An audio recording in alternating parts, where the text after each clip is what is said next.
Sir, मैं अपनी बात का आगाज करने से पहले एक शेर पढ़ना चाहूंगा जिससे जम्मू कश्मीर की आवाम के उनके जज्बात और उनकी तकालीफ की अक्कासी इस ऐवान में हो सकेगी। शायर ने कहा कि आज वो कश्मीर है महकूम और मजबूर और फकीर, कल जिसे अहले नजर कहते थे ईरान सगीर, सिनाए अफलाक से उठी है आहसोज नाक, मर्द हक होता है जब मरूब व सुल्तान व अमीर, कह रहा है दास्तान बयादारी आयाम की कोह के दामन में वो गम, खाने दे खाने पीर।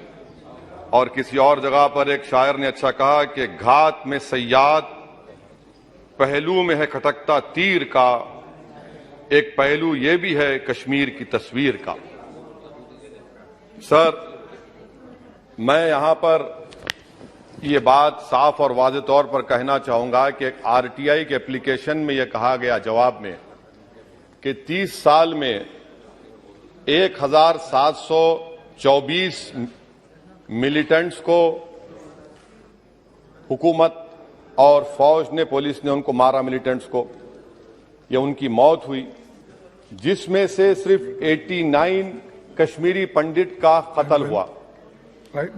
और सर 30 साल में एक ही आदमी का। एक minute.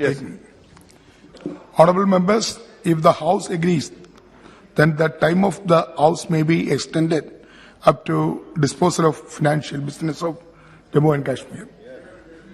Thank you. Please continue. और सर, हैरत की बात यह है कि कश्मीरी पंडित के ताल्लुक से बड़े गम और आंसू बहाए जाते हैं, मगर 30 साल में एक ही आदमी को कोर्ट ने उसको सजा दी। और विटनेस कौन था? कश्मीरी मुसलमान हरदनाथ वंचू के कत्ल के केस में। मैं सरकार से मुतालबा करता हूं कि एक आजादना कमीशन को फौरन बनाया जाए ताकि सच्चाई और हकीकत सामने आ जाए, दूध का दूध और पानी का पानी हो जाए। और हैरत अफसोस इस बात का है कि 1500 नॉन पंडित हिंदुओं का भी कत्ल हुआ मिलिटेंट्स की तरफ से, मगर उनके बारे में कोई आंसू नहीं बहाया जाता, उनके बारे में कोई पिक्चर नहीं बनती अपनी जेब गर्म करने के लिए। सर, दूसरी बात यह है कि जो बात यहां पर सरकार की तरफ से कही गई कि जो डिलिमिटेशन हुआ, असेंबली और पार्लिमानी हलकों की जो हदबंदी की गई, वो बड़ा ही साफ सुथरे तरीके से किया गया।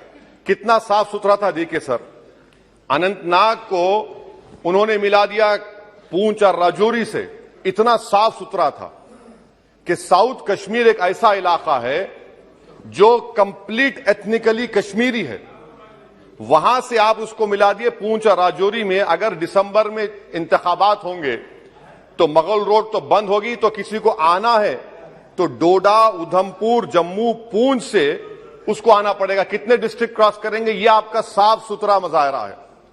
तीसरी बात यह है कि सर, मैं मोहतरमा फाइनेंस मिनिस्टर साहिबा जब जवाब देंगे, वो उस ऐवान के जरिए पूरे मुल्क को बता दें कि आपने दफा 370 को, आर्टिकल 370 को हटाने के बाद आपने कहा था कि हर मर्ज का इलाज हो जाएगा। मर्ज का इलाज नहीं हुआ, मर्ज बढ़ गया। जो मर्ज नहीं था पहले, वो मर्ज बढ़ चुका है। मैं आपके जरिए से मोहतरमा फाइनेंस मिनिस्टर साहिबा से जानना चाहूंगा कि इस ऐवान पर आप रख दें कि कितना एक पैसा इन्वेस्ट हुआ नहीं हुआ। एमओयू की बात मत करिए, कागजात तो बहुत निकलेंगे, मगर एमओयू नहीं बल्कि एक पैसा कितना आपने इन्वेस्ट कश्मीर में करवाया। दूसरी बात यह है सर, एक तरफ सरकार बोलती है हम प्राइवेटाइज करेंगे पूरे मुल्क में, एलआईसी और सब चीज, मगर यहां पर हॉर्टिकल्चर को पब्लिक सेक्टर अंडरटेकिंग बना दिया गया। जो कश्मीरी अपना सेब बेचता था, आप उसको कह रहे हैं नहीं अब हम पीएसयू बना दिए हैं।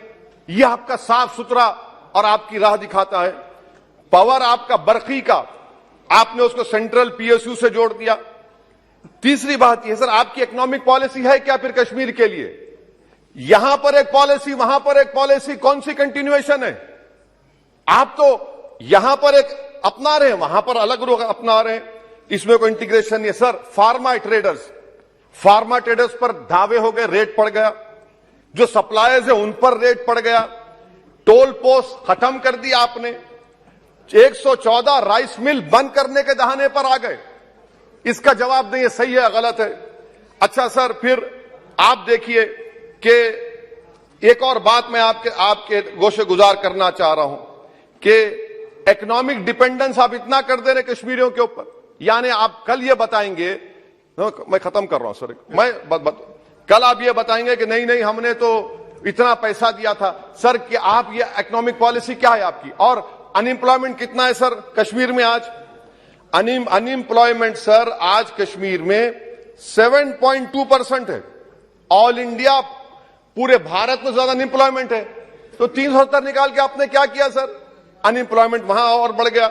अच्छा सर, ये और एक बात आपसे कर रहा हूं, JKIDC सर, ये JKIDC ऐसा आपने एक शैतान को बना दिया आपने, वहां पर एक शैतान को क्रिएट कर दिया आपने JKIDC को। और जमीन किसी की भी ली जा सकती है, पुलिस साथ रहेगी और उसके फैसले को कोर्ट में चैलेंज नहीं किया जाएगा। ये जमहूरियत है ना, जमहूरियत में गलत फैसला को कोर्ट में चैलेंज करेंगे, माने जमीन किसकी भी ले लेंगे, पुलिस का ऑफिसर साथ देंगे। तो इसीलिए सर हम ये कहना चाह रहे हैं कि हर एतबार से आपने वहां पर कोई गलत पॉलिसी की और अखलाकी तौर पर, आईनी तौर पर कन्वेंशन जो है, ये बजट को यहां नहीं डिबेट करना चाहिए। इस बजट को तो वहां के मुंतखब शुदा अवामी नुमाइंदों को बहस करनी चाहिए। यहां पार्लियामेंट में बैठकर हम एक जम्मू का कश्मीर का कैसे बजट पास करेंगे? तो गैर अखलाकी बात है, कन्वेंशन के खिलाफ है और इसको बताता है कि आपका मंशा और मकसद क्या है, कि आप यहां पर कठपुतली की तरह कंट्रोल करना चाह रहे हैं। और क्या कश्मीर में मिलिटेंट्स एक्टिविटी नहीं, लोग नहीं मर रहे वहां पर, सिविलियन कैजुअलिटीज नहीं हो रही, बराबर हो रही है वहां पर। तो इसीलिए सर हम आपसे अपील कर रहे कि आप इन हालात को, खत्म कर रहा हूं सर, इन हालात को देखिए। और कश्मीर की जामा मस्जिद को क्यों नहीं खोलते सर? आप खोलिए ना जामा मस्जिद को, आने दीजिए। आपने जर्नलिस्ट फहाद शाह को पकड़ लिया, क्यों पकड़ा आपने? एक नहीं दो यूए केसेस लगा दिए। आप बोलते हैं हम दिल और दिमाग को जीतना चाहते हैं। कहां दिल और दिमाग को जीत रहे हैं आप तो वहां पर अपने जोर और जबर की बुनियाद पर जमहूरी तरीके से जो आवाजें उठ रही हैं उनको दबा रहे हैं आप। मैं इसकी मजम्मत करता हूं सर, और मैं इस बजट के खिलाफ अपने खड़ा हूं। बोलने के लिए आपका बेहद शुक्रिया।